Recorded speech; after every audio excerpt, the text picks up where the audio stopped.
Today we're looking at Romans chapter 3, verses 3 and 4. What then, if some did not believe, their unbelief will not nullify the faithfulness of God, will it?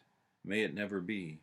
Rather let God be found true, though every man be found a liar, as it is written, that you may be justified in your words, and prevail when you are judged.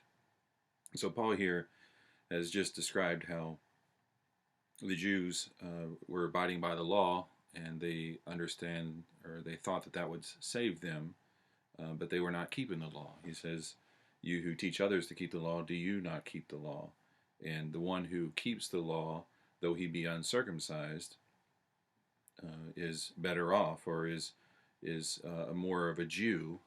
As he says in verse 28 in chapter 2, he is not a Jew who is one outwardly, nor is circumcision that which is outward in the flesh, but he is a Jew who is one inwardly. So someone who abides by the righteousness of God and seeks to glorify God in reflecting his character, his nature, his righteousness. That is one who is Jewish in a sense. And so here he says in chapter 3, then if that's the case, what advantage has the Jew? And what is the benefit of circumcision? Well, first he says they were entrusted with the oracles of God, or the scriptures. And then two, he says, if some did not believe, so those, they were given the scriptures, they were given the oracles of God, they had this view of God through his law, and it says, if some did not believe, their unbelief will not nullify the faithfulness of God, will it? So they were given these wonderful things, Paul says. They were given the scriptures, they were given this relationship with their Creator, and yet some of them still did not believe. Does that nullify the faithfulness of God? Like, in other words, did he mess up? Did he miss something? No, he says, it says, may it never be. Let God be found true, though every man be found a liar. So this is the promise we're looking at. If we are faithless, he remains faithful. So we can say our faithlessness will never nullify the faithfulness of God.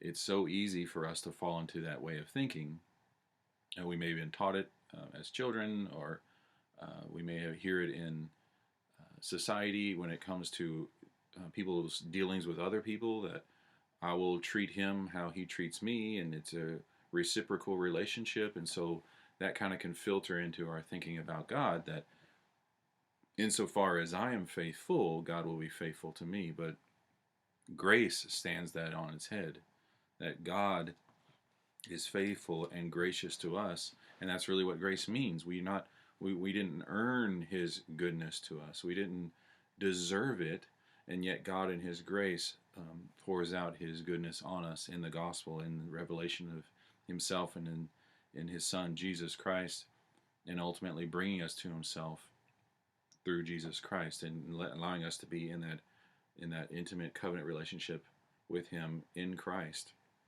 And so God is faithful despite our faithlessness. And Paul is using the example of the Jews, that over and over you see, though, they kept breaking the law and serving other gods, and then God still remains faithful to them. He punishes them, and those who do not believe, never believe, and never trust in his Messiah to come, they die in the wilderness. They, as Hebrews talks about, they are not saved. But those who trust in God and his promises are saved. And he says this, may it never be, rather let God be found true, though every man be found a liar.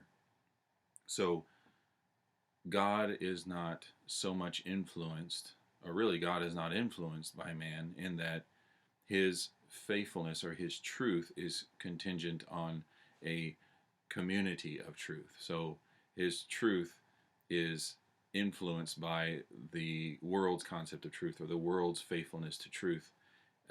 And as the world increasingly discards truth and values lies, that will has an influence on God. And so his truth changes? Absolutely not.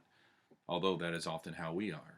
That we hang around a certain group of people, or we soak ourselves in the things of this world, and we fill our minds up with worldly media and what they produce, and their philosophies. And so our concept of truth and lies lines up more with the world and not with God. Well, God is wholly other, as we talked about in the attributes. He is separate.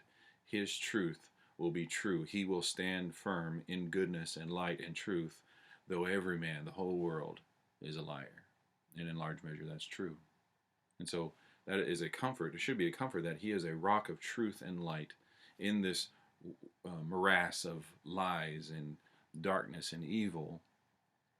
And we get confused and distracted looking at all these things as sources of truth, and the world is pushing us in different directions as sources of truth, and our friends, when all along God is saying, I'm the truth. I will be faithful even when you're faithless. I will be true even though all the world lies.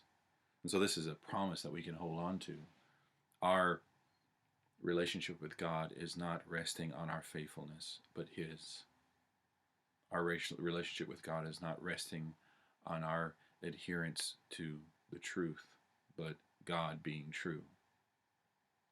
Again, we would discard truth, but God's grace and His Spirit reaches out and changes our hearts and pulls us into His truth more and more. Yes, we'll be distracted by it. We'll fall into it. We'll lose sight sometimes of Him, but because of His faithfulness, those of us who believe who are in Christ, He will restore us to the truth and remind us of the truth and ground us in the truth of Himself. And so hopefully that's comforting to you as you think about God being a rock in the middle of a storm, as we talked about in His attributes, but here is a promise. He will be true and He will be faithful to the end.